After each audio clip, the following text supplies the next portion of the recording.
High students, welcome to my channel. Previous ক্লাসে আমরা স্টোইশিওমেট্রিক defect সম্পর্কে আলোচনা করেছি।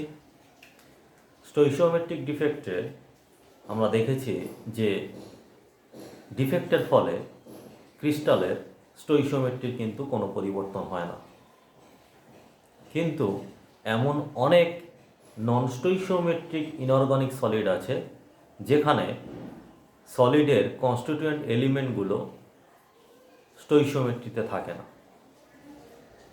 কারণ সেখানে ডিফেক্ট উপস্থিত। এই ডিফেক্টের ফলে তাদের স্টোইশিওমেট্রিটা বজায় থাকে না। So non stoichiometric compounds are those where the ratio of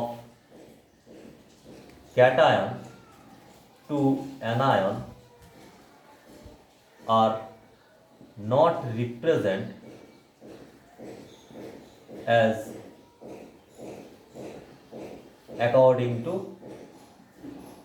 formula। যেমন দেখো, এবি একটা ক্রিস্টাল, আমরা ধরে নিলাম এখানে ক্যাটায়ন এবং অ্যানায়নের রেশিওটা 1:1। যদি এই রেশিওটা 1:1ই থাকে আফটার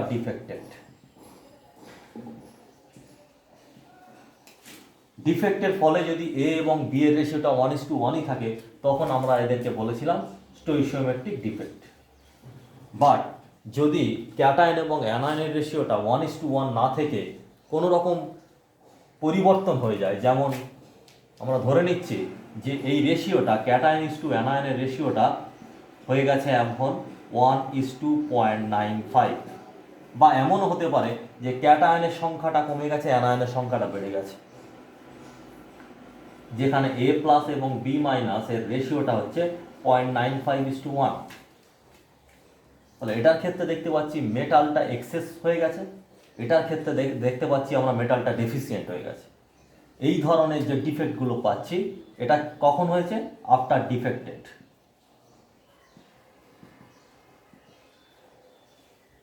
এদেরকেই বলা হয় নন স্টোইশিওমেট্রিক ডিফেক্ট। তো দেখো, defect does not affect on stoichiometric defect, but defect affected on non-stoichiometric defect। যদিও নন স্টোইশিওমেট্রিক ডিফেক্টে কনস্টিটিউয়েন্ট এলিমেন্টগুলো স্টোইশিওমেট্রিতে থাকে না, কিন্তু এখানে একটা কথা খুব ইম্পর্টেন্ট, যে এই বোথ টাইপ অফ ডিফেক্টে ইলেকট্রিক্যাল নিউট্রালিটিটা কিন্তু বজায় থাকে। So electrical neutrality is maintained. Both type of ডিফেক্টে ইলেকট্রিক্যাল নিউট্রালিটিটা মেনটেন থাকে। তাহলে নন স্টোইশিওমেট্রিক ডিফেক্ট আমরা দুই ধরনের পেতে পারি। একটা হচ্ছে মেটাল এক্সেস ডিফেক্ট,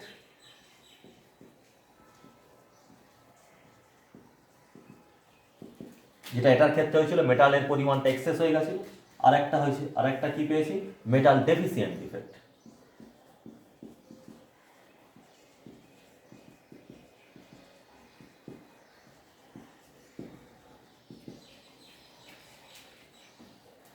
এখন দেখো, এই মেটাল এক্সেস ডিফেক্ট, একটা সলিডের মধ্যে মেটাল এক্সেসটা আমরা দুটো উপায়ে করতে পারি। কিভাবে?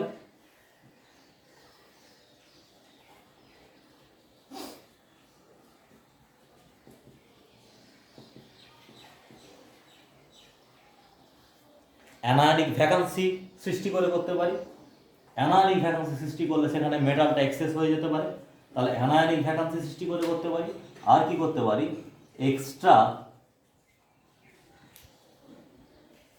cation are placed in interstitial position। ক্রিস্টালের যে ইন্টারস্টিশিয়াল পজিশনগুলো আছে, সেখানে যদি আমরা একটা এক্সট্রা ক্যাটায়ন প্রবেশ করাতে পারি, তাহলে সেক্ষেত্রেও কিন্তু মেটালটা এক্সেস হয়ে যায়। তাহলে এই দুটো উপায়ে আমরা মেটাল এক্সেস ডিফেক্ট করাতে পারি। এখন আমরা দেখে নিই এই metal excess defect due to anionic vacancy কীভাবে সৃষ্টি হয়। ধরে নিলাম একটা ক্রিস্টাল এ প্লাস এবং বি মাইনাস ক্যাটায়ন এবং অ্যানায়ন দ্বারা ফর্ম হয়েছে এবং সেটি রেগুলার অ্যারেঞ্জমেন্টে আছে।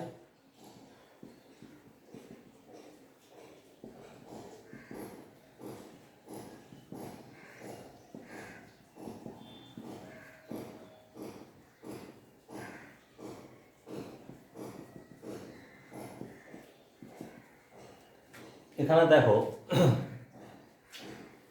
ক্যাটায়নের সংখ্যা টোটাল 8 আছে এবং অ্যানায়নের সংখ্যা টোটাল 8 আছে। So cation is to anion রেশিওটা 8:8।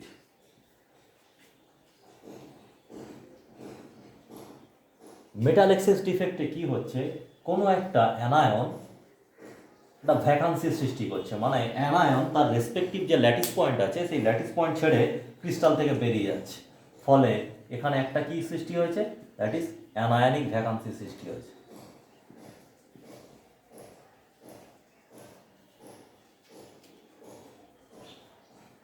অ্যানায়নিক ভ্যাকান্সি যখন সৃষ্টি হয়ে গেছে, এখন দেখো মেটাল এবং অ্যানায়নের মধ্যে যে রেশিওটা সেটা কত হয়ে গেছে, 8:7 হয়ে গেছে। তার মানে স্টোইচিওমেট্রিটা কিন্তু আর বজায় থাকছে না। কিন্তু আমরা এর আগে বলেছি যে এই ধরনের ডিফেক্টে ইলেকট্রিক্যাল নিউট্রালিটিটা কিন্তু বজায় থাকে, বাট এখানে দেখো 8টা পজিটিভ চার্জ আছে বাট নেগেটিভ চার্জ আছে 7টা। তখন কি হয়, এই যে অ্যানায়নিক ভ্যাকান্সি সৃষ্টি হয়, এখানে একটা ইলেকট্রন এসে ট্র্যাপ হয় এবং এটাকেই বলা হয় এফ সেন্টার। তাহলে এফ সেন্টারটা অ্যাকচুয়ালি কি, that is the anionic sites where an extra electron is trapped. So F centre is the anionic sites of the crystal where an electron is trapped.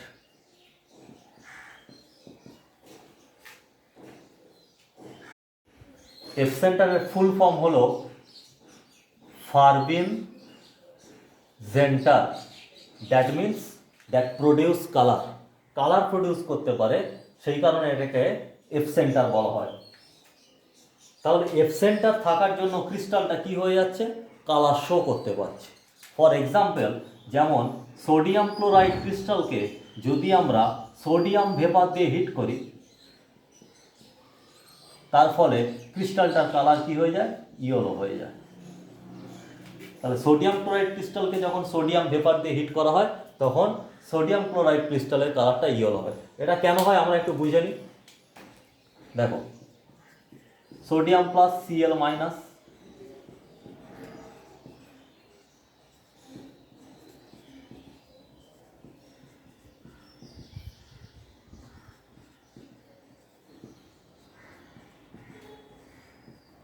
যখনই এই ক্রিস্টালটাকে সোডিয়াম ভেপার দিয়ে hit করছি আমরা, তখন কি হচ্ছে,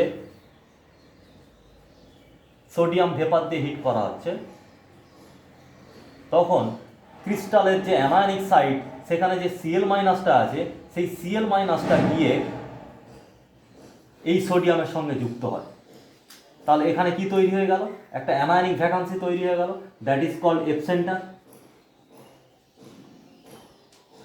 এই যে Cl মাইনাসটা চলে গেল কার সঙ্গে যুক্ত হতে, এই সোডিয়ামের সঙ্গে যুক্ত হতে, বাট সোডিয়াম তখন কি করবে, সোডিয়াম তখন একটা ইলেকট্রন ছেড়ে দিয়ে সোডিয়াম প্লাস আয়ন তৈরি করবে, ক্লোরাইড মাইনাস অ্যানায়নটা এই সোডিয়ামের সঙ্গে যুক্ত হয়ে তৈরি করবে NaCl। তাহলে এই যে সোডিয়াম ভেপারের সঙ্গে যখন হিট করা হচ্ছে, তখন সোডিয়ামটা কি করছে, সোডিয়ামটা একটা ইলেকট্রন ছেড়ে দিচ্ছে, সেই যে ইলেকট্রনটা এই এফ সেন্টারে এসে ট্র্যাপড হচ্ছে। এই ইলেকট্রনটা এনার্জি অ্যাবজর্ব করে হায়ার স্টেটে চলে যাচ্ছে, যখন আবার লোয়ার স্টেটে নেমে আসছে, তখনই কিন্তু ডিফারেন্ট ওয়েভলেন্থের রেডিয়েশন ইমিট করছে এবং তার জন্য এই ক্রিস্টালটা কালার শো করছে। ফর এক্সাম্পল সোডিয়াম ক্লোরাইডটা ইয়েলো কালার শো করে। ঠিক একইভাবে যদি আমরা লিথিয়াম ক্লোরাইডকে লিথিয়াম ভেপারের সঙ্গে হিট করি তখন ওর কালারটা হয়ে যায় লাইল্যাক কালার। পটাশিয়াম ক্লোরাইডকে যদি পটাশিয়াম ভেপারের সঙ্গে হিট করা হয় তখন পটাশিয়াম ক্লোরাইড ক্রিস্টালের কালার হয়ে যায় violet.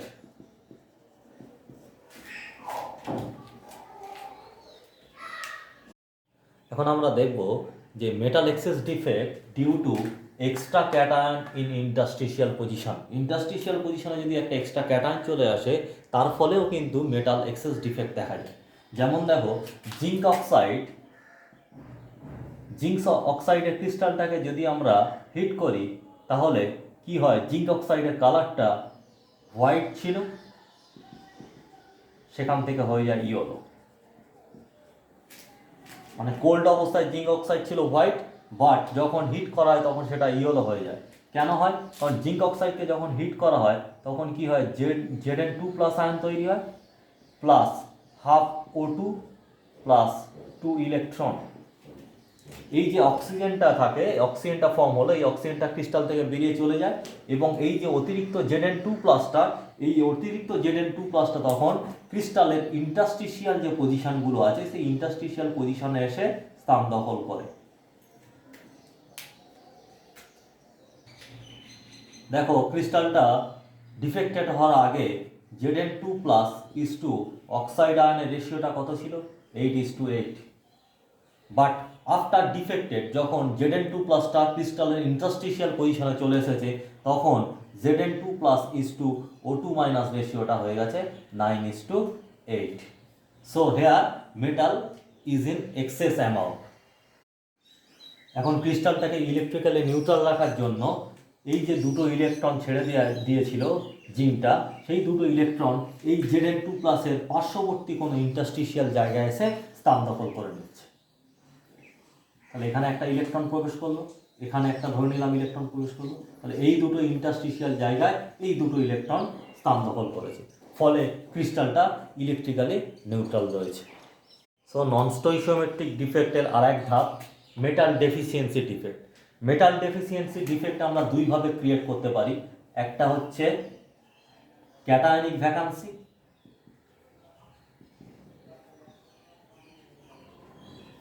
and another is extra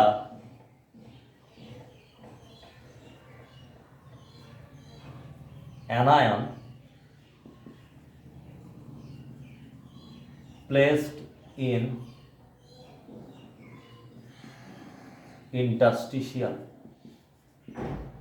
position। একটা এক্সট্রা অ্যানায়নকে যদি আমরা ইন্টারস্টিশিয়াল পজিশনে প্লেস করতে পারি সেক্ষেত্রে কিন্তু মেটালটা ডেফিসিয়েন্ট হয়ে যাচ্ছে। আবার যদি ক্যাটায়নিক ভ্যাকান্সি সৃষ্টি করতে পারি সেক্ষেত্রেও কিন্তু মেটালটা ডেফিসিয়েন্ট হয়ে যাচ্ছে। বাট যেহেতু অ্যানায়নের সাইজ বড় হওয়ার জন্য অ্যানায়নটা কিন্তু এই ইন্টারস্টিশিয়াল পজিশনে স্থান দখল করতে পারে না, সেই কারণে এই ধরনের ডিফেক্ট খুবই রেয়ার, প্রায় হয় না বললেই চলে। সো ক্যাটায়নিক ভ্যাকান্সিতে কি হয়, যে ক্রিস্টালটা ডিফেক্টেড হওয়ার ফলে কোনো একটা ক্যাটায়ন তার নিজের যে ল্যাটিস পয়েন্ট আছে সেই ল্যাটিস পয়েন্ট ছেড়ে চলে যায়, ফলে কি হয়, সেখানে একটা ক্যাটায়নিক ভ্যাকান্সি ফর্ম হয়।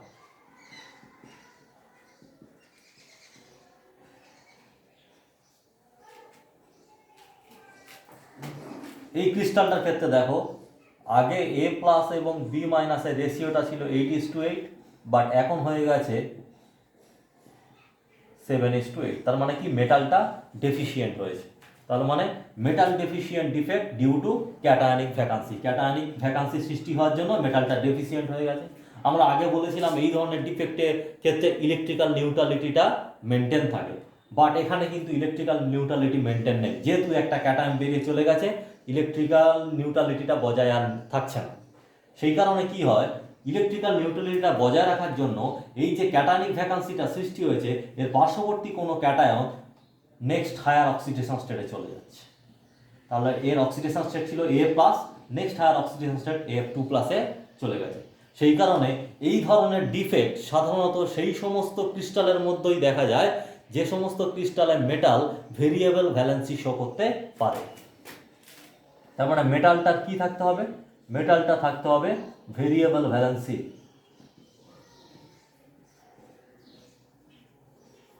ফর এক্সাম্পল যেমন ফেরাস অক্সাইড, ফেরাস অক্সাইডে Fe মেটালটা Fe2+ শো করতে পারে, Fe3+ শো করতে পারে, সেই জন্য ফেরাস অক্সাইড ক্রিস্টালটার মধ্যে এই ধরনের ডিফেক্ট লক্ষ্য করা যেতে পারে।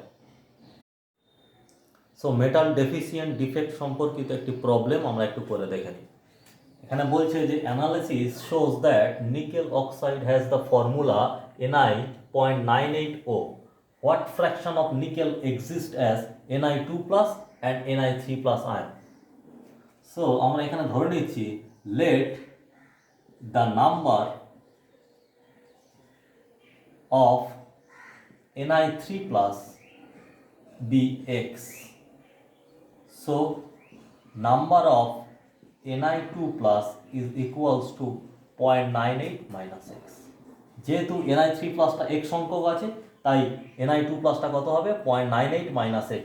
যেহেতু Ni এর সংখ্যাটা 0.98, so total charge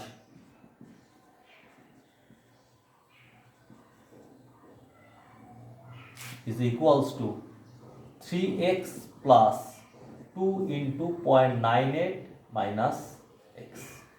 তাহলে একটা Ni3+ এর চার্জ 3, তাহলে x সংখ্যকের চার্জ 3x, একটা Ni2+ এর চার্জ 2, তাহলে এত সংখ্যকের চার্জ কত হবে? 2 into 0.98 minus x. এটা কত হয় আমরা একটু দেখে নিই। 3x plus 1.96 minus 2x, so that is equals to x plus 1.96. তাহলে ক্যাটায়নের মেটালের চার্জটা কত হয়েছে? মেটালের চার্জটা হয়েছে x plus 1.96. এখন দেখো আমরা এই ধরনের যে ডিফেক্টগুলো হয় সেটার ক্ষেত্রে কি হয় যে ক্রিস্টালের ইলেকট্রিক্যাল নিউট্রালিটিটা বজায় থাকে। ইলেকট্রিক্যাল নিউট্রালিটি বজায় থাকলে তার মানে কি এই যে কম্পাউন্ডটা আছে nickel oxide, that is a neutral compound, neutral. এখন দেখো অক্সাইড আয়নের চার্জ কত? O2 minus. তাহলে এইটার যদি চার্জ -2 হয় তার মানে এই যে মেটালটা আছে তার চার্জ কত হবে? +2। তাহলে +2 হওয়ার জন্য আমরা বলতে পারি অতএব by question x plus 1.96 that is equals to +2, কারণ ক্যাটায়নের চার্জটাই হবে +2, so x equals to 0.04. তার মানে কি যে Ni যে 2+টা আছে সেটা কতগুলোই আছে? তাহলে 0.98 minus 0.04 that is equals to 0.94. আর এটা কার সংখ্যা পেলাম আমরা? Ni3+ এর সংখ্যা পেলাম। Ni3+ এর সংখ্যা 0.04, Ni2+ এর সংখ্যা 0.94। আমাদের পার্সেন্টেজ কম্পোজিশন বার করতে দিয়েছে what fraction of nickel exist as Ni2+। So আমরা Ni2+ পার্সেন্টেজ বার করে নিই। কত হচ্ছে? 0.94 বাই 0.98 ইন্টু 100। এই ক্যালকুলেশনটা করলে আসবে 95.9%। তার মানে Ni2+টা কত পার্সেন্ট আছে? 95.9% আছে। আর বাকিটা আছে কি আছে? Ni3+। Ni3+ এর পার্সেন্টেজ কত হচ্ছে তাহলে? That is 4.1%। আশা করি আজকের ভিডিওটি তোমাদের ভালো লেগেছে। যদি ভালো লেগে থাকে আমার চ্যানেলকে অবশ্যই সাবস্ক্রাইব করো এবং ভিডিওটি শেয়ার অবশ্যই করো। Thank you.